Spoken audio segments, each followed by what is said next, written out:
ये देखो, ये पत्थर गिरे हुए हैं ना ऊपर से। आपकी बाइक में कितना फ्यूल है, वो कितना चले जाएगी। बाइक का स्किड होना 100% कंफर्म है। तो आपका पिछला टायर लॉक हो जाएगा। काफ़ी सारी बाइक्स चल रही हैं।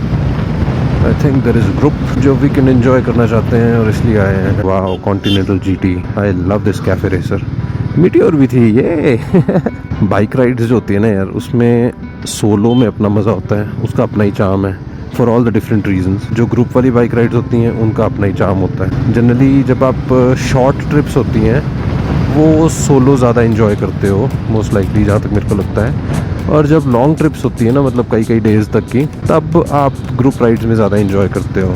आई just want to experience it once in my life so that I am able to just tell how it feels more precisely, more specifically, with much more details, which I am not able to right now because मैंने करी नहीं है।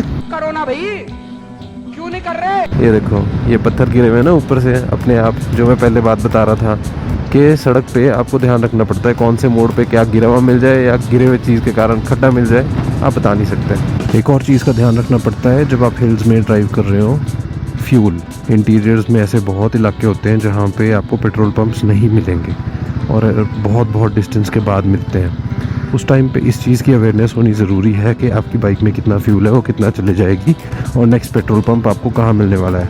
इससे आप लोगों से भी पता कर सकते हैं और मतलब there are so many people जो यूट्यूब पे भी इस बारे में बहुत डिटेल्ड इन्फॉर्मेशन डालते हैं। लोग जेरिकेन्स भी अपने साथ कैरी करते हैं। एक और चीज़ का ध्यान रखना पड़ता है कि आप जब भी बाइक खड़ी करते हो तो आप कहाँ खड़ी कर रहे हो, बिकॉज हिल्स में सरफेस ऐसा चाहिए बाइक खड़ी करने के लिए जिस पे बाइक स्टेबल रहे।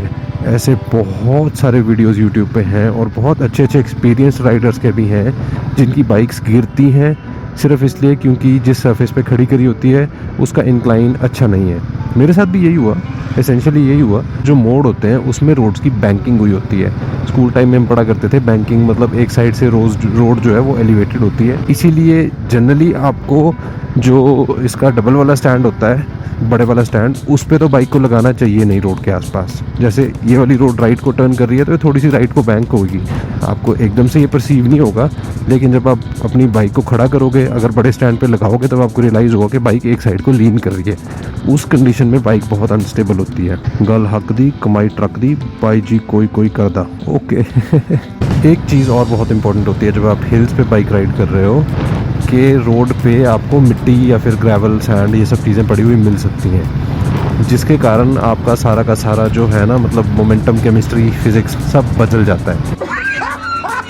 अगर आपने अपनी बाइक को लीन दे रखा है और आपकी सस्पेंशन लोडेड है, मतलब आप या तो ब्रेक कर रहे हो या आप एक्सेलरेट कर रहे हो, तो आपकी बाइक का स्किड होना 100% कंफर्म है। तेरे पास कोई और रास्ता है? जैसे ही आपको कहीं पे रेत नज़र आए तो कोशिश करो आपकी बाइक उससे पहले जितनी ज़्यादा स्लो कर सको कर दो एब्रप्टली। और ये ज़रूर देख लेना कि पीछे कुछ आ रहा है कि नहीं आ रहा है। कहीं ऐसा ना हो कि मतलब पीछे वाले बंदे को पता ही न चले आपने बाइक क्यों स्लो करी है एंड समबडी टेलगेट्स यू। और जैसे ही आप उस पैच पे पहुंचते हो, कोशिश करो कि अपनी बाइक का हैंडल बिल्कुल सीधा और थ्रॉटल बिल्कुल मिनिमम, ब्रेकिंग बिल्कुल ज़ीरो और बाइक ओके। ये तो भाई मेरी समझ के बाहर था, ऐसा कैसे हो गया। चलते चलते मेरा कैमरा ही गिर गया। मेरा हाथ आ गया, नहीं तो कैमरा तो सड़क पे गिरना था। भाई सोचना पड़ेगा, अपने सेटअप का कुछ करना पड़ेगा। तो करना। जैसे ये ग्रेवल मिट्टी वाला पैच है, कच्चा पैच है रोड का, तो जब मैंने इसको अप्रोच किया, मैंने अपनी बाइक को जितना स्लो कर सकता था उतना स्लो किया। उसके बाद मैंने ना कोई अब्रप्ट एक्सेलरेशन, ना अब्रप्ट ब्रेकिंग करी और ना मैंने बाइक को लीन किया किसी भी साइड को, और अपने हैंडल को जितना स्ट्रेट रख सकता था उतना स्ट्रेट रखा। अगर आपके पास ये ऑप्शन नहीं है तो you will have to slide with your handle correcting the direction, going opposite to the direction of the slide, जो कि हर बंदे के बस की चीज़ नहीं है। और ऑनेस्टली स्पीकिंग मुझे भी उस बारे में एक्सपीरियंस नहीं है, कभी मैं ऐसे सिचुएशन में पड़ा नहीं जब मुझे ऐसा करना पड़ा हो। लेकिन देयर वाज अ वीडियो जो मैंने एक बार देखी थी, उसमें बंदा बोल रहा था कि you should learn this skill. Dirt tracks वगैरह होते हैं आपके एरिया में आसपास हैं जहाँ पे आप जा सकते हो, इस चीज़ को प्रैक्टिस कर सकते हो, तो आपको कर लेनी चाहिए, और वो भी अपनी बाइक के साथ, because you will understand your bike better. मैंने एक चीज़ नोटिस करी है, जब भी मैं बाइक चला रहा होता हूँ 9 आउट ऑफ 10 टाइम्स मेरे को जब भी कोई राइडर्स का ग्रुप मिलता है वो ऑपोजिट डायरेक्शन में जा रहे होते हैं। मतलब मेरी पिछली वीडियोस में मेरे को जितनी बार भी ऐसा हुआ है उनमें से सिर्फ एक बार था जब मेरी सेम डायरेक्शन में बाइक वाले चले हुए थे। एक और चीज़ का आपको ध्यान रखना चाहिए जब आप हिल्स में बाइक चला रहे हो, आपने ब्रेकिंग कैसे करनी। अगर आपकी ब्रेक बहुत ज़्यादा फ्रंट बायस्ड है तो आपके हैंडल लॉक होने के चांसेस बहुत ज़्यादा बढ़ जाते हैं, और हिल्स में हैंडल लॉक होना तो मतलब बहुत ज़्यादा डेंजरस हो सकता है। और दूसरा, जब आपकी रियर ब्रेक है, अगर आप सारा का सारा मतलब it is completely rear biased जो आपकी ब्रेकिंग है, तो उसमें आपके रियर टायर के लॉक होने के चांसेस बढ़ जाते हैं। एंटी लॉक ब्रेकिंग सिस्टम होगा तो वो टायर थोड़ा थोड़ा रोटेट करता रहेगा, तो आप टाइम पे रुकोगे ही नहीं।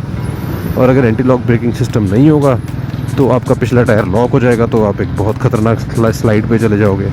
इसलिए जो आपकी रियर और फ्रंट ब्रेक्स होती हैं ना, उस पर आपको ध्यान रखना पड़ता है कि मतलब उनका आपको एक बैलेंस बना के रखना होता है वाइल ब्रेकिंग।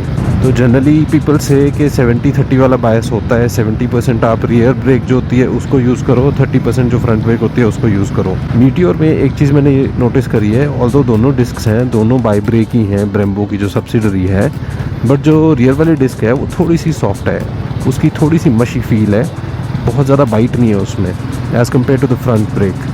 तो इस केस में आपकी जो रियर ब्रेक है उसको आपको थोड़ा सा ज़्यादा प्रेशर देना पड़ता है as compare to front brake to get that correct balance between the to.